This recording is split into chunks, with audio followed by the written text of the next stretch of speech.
All right, we have some breaking news. I regret to inform you that top Trump administration officials don't seem to have a follow-up plan for Venezuela after arresting Maduro and his wife.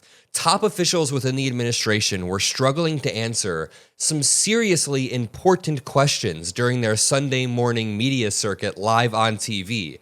Questions related to congressional authority, which are very important. Questions related to who is actively running Venezuela and who is running Venezuela in the future seem to have no satisfactory answer. Even questions about the next steps, they seem woefully unprepared for. People from Pete Hegseth not knowing what to say. Even Marco Rubio, they even sent out Senator Tom Cotton to mess up everything. Let me walk you through the series of interviews we've seen this morning, but just to back up.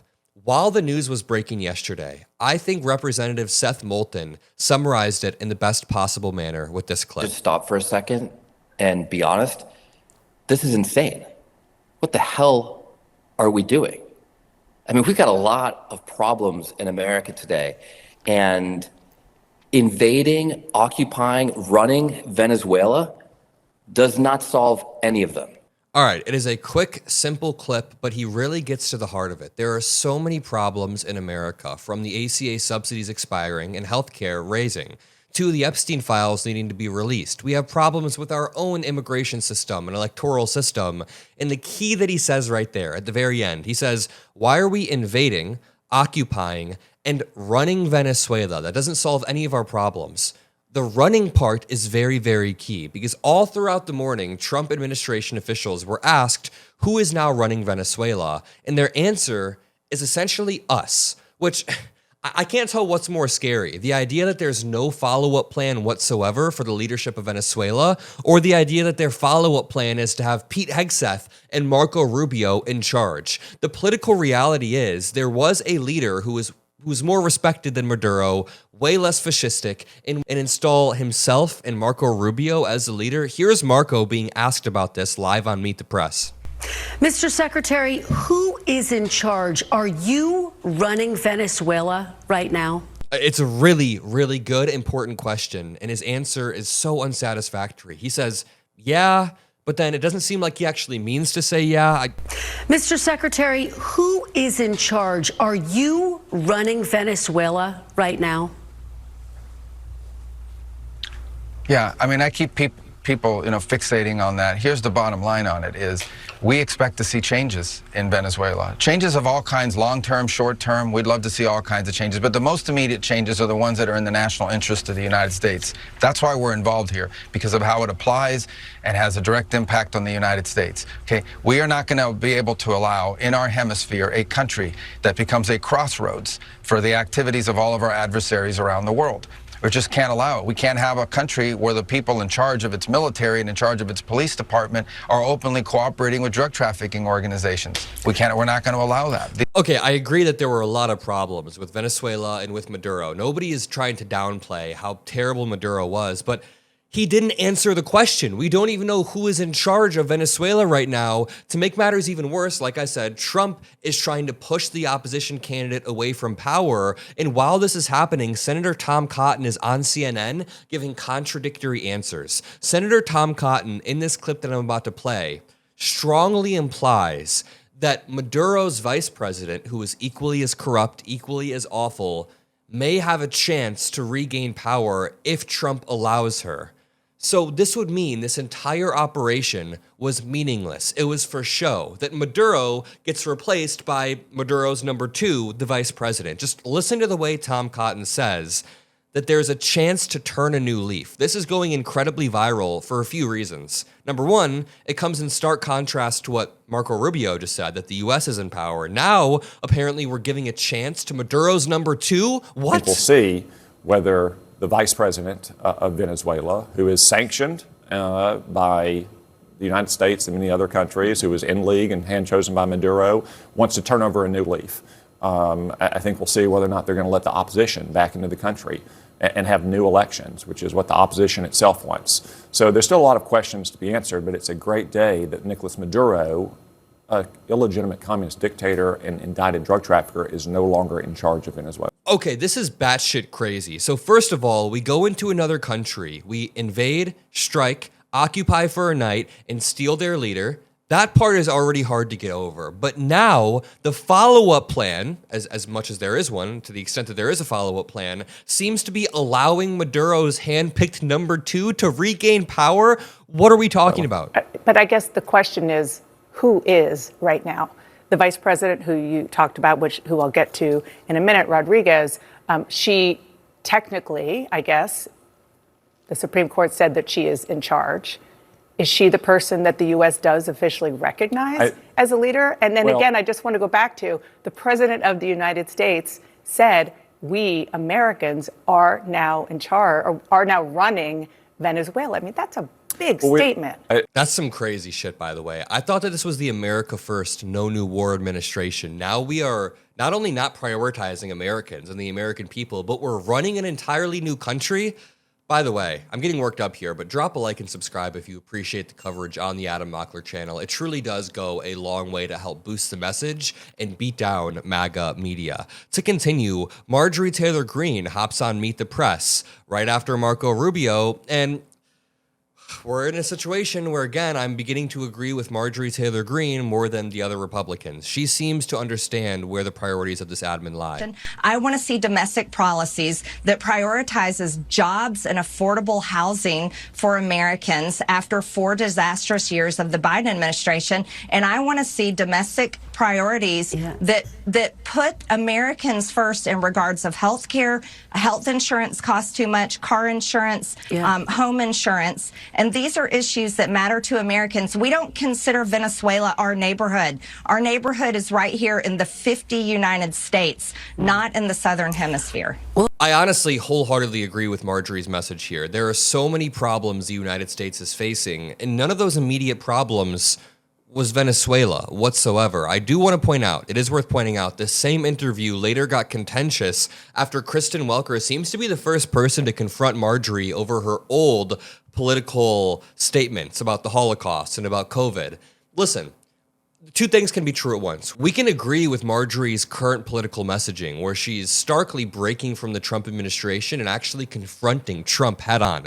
I can agree with her messaging around affordable health care, affordable housing, and the Epstein files, while also admitting that her style of politics for the past 5 years has been fucking conspiratorial, batshit insane, reckless, and just awful for the health of our democracy. She's the type of person to come up with conspiracy theories that put the opposition's life in danger, and only when she was the ire of that type of danger, the subject of that type of ire, did she realize how bad this was. But listen to her getting confronted. Speech must be protected. Well, let me just, during COVID, you did compare lockdowns to the Holocaust. I understand your point about free speech, but let me press you there, because Nick Fuentes has said on his podcast, quote, Hitler was awesome. That's a misquote. Kristen, that's a misquote. That's a misquote. That's not correct. I compared vaccine cards, being forced to take a vaccine in order to be able to keep a job or buy or sell or be able to be admitted to restaurants. I compared that. I was not comparing. The Holocaust was horrible. I'm not comparing anything to that. Speech must be protected. I mean, the actual quote was comparing house mask mandates and vaccine mandates to the treatment of Jewish people in Nazi Germany. Her comparison wasn't any better than she's trying to make it out here, but I digress. That is a separate issue. Going back to the subject at hand, which is Venezuela, Marco Rubio, in the same interview from earlier, then gets pressed about needing congressional approval. This is a very, very important question, because think about the precedent this sets. If the president of the United States can literally just send our military into another country to extract a leader, which is an act of war, strike that country, grab oil tankers off that country, take oil from them, then the president can unilaterally act on anything. Like, the next president that gets into power can do that with any country. There are no guardrails. There needs to be some sort of congressional approval before this. Yeah, but now will. Yeah, and you're absolutely right. I was referencing, obviously, the former president. White House Chief of Staff Susie Wiles told Vanity Fair that an attack on Venezuela's mainland would require approval from Congress. Why didn't that happen, and will it happen with any future action the administration plans to take in Venezuela or elsewhere? This was not an action that required congressional approval. In fact, it couldn't require congressional approval, because this was not an invasion. This is not an extended military operation. This is a very precise operation that involved a couple of hours of action. It was a very delicate operation, too. It was one that required all these conditions to be in place at the right time in the right place. You couldn't afford leaks. We couldn't afford anything out there that would have endangered the mission and gotten people killed or killed off the mission and the optionality. We didn't even know if the mission was going to happen. How can you notify something you're not even sure if it can happen? He's just bullshitting. I mean, one of the comments points out Senator Rubio from 5 years ago would have been the loudest voice against his own argument today. And that's so true. I'm not going to lie. Senator Rubio used to actually have respectable pro-democracy, pro-NATO, anti-Putin, pro-human rights takes. But now he seems to have gotten lost in the sauce, has no moral clarity about any of this, and is saying that because this wasn't an extended invasion, you don't need congressional approval. Susie Wiles was right. The White House Chief of Staff said in an interview less than a month ago they would need congressional approval, and now all of a sudden they don't. Or at least they think they don't because Trump is expanding his executive power in an authoritarian manner. Here is Secretary of Defense Pete Hegseth then getting asked, are we going to have troops on the ground in Venezuela? And again, you just don't get a satisfactory answer. There are so many unprepared answers. So think about this. If I just zoom out, official after official have gone on TV today, from Marco Rubio to even Tom Cotton, then Pete Hegseth hops on TV, and they all have different messaging, different answers, different reasoning. They're all stuttering over themselves. Well, Mr. Secretary, I'd love to talk about the mission now because there are questions about what happens next in Venezuela. The president said today that the U.S. is going to be running the country. What does that look like? Does that mean we're going to see Americans on the corners of Venezuela, in the government of Venezuela? Are you prepared to have troops on the ground in Venezuela? Well, it means we set the terms. President Trump sets the terms, and ultimately he'll decide what the iterations are of that. But it means the drugs stop flowing. It means the oil that was taken from us is returned ultimately, and that criminals are not sent to the United States. It means that foreign countries don't have a lodgment inside our hemisphere. So ultimately, we're going to control what happens next because of this brave decision. President Trump has shown American leadership, and he'll be able to dictate where we go next. This is really what I like to hear. Pete Hegseth saying, we are going to control what happens next. So there's two parts to the regime change. Now, the first part, removing the dictator in power, is oftentimes the part that goes well. It's the quick, seamless part. But what follows in the 24 to 48 to 72 hours, in the weeks passing, is very, very extra important. Different factions are currently fighting for this power vacuum, which means we only have a certain amount of time before absolute violence breaks out due to this vacuum of power. Different competing gangs, different competing groups of cartels are all trying to accumulate power and fill this in the moment. And here we have Pete Hegseth saying that him and Donald Trump are controlling the situation from, thousands of miles away without even going boots on the ground. I'm sorry, but that does not instill that much confidence in me. John Hudson from WAPO says, I pressed Marco Rubio on whether he and Hegseth lied to Congress when promising to seek congressional approval. A lot of Democrats in Congress are saying they were lied to by this administration. They heard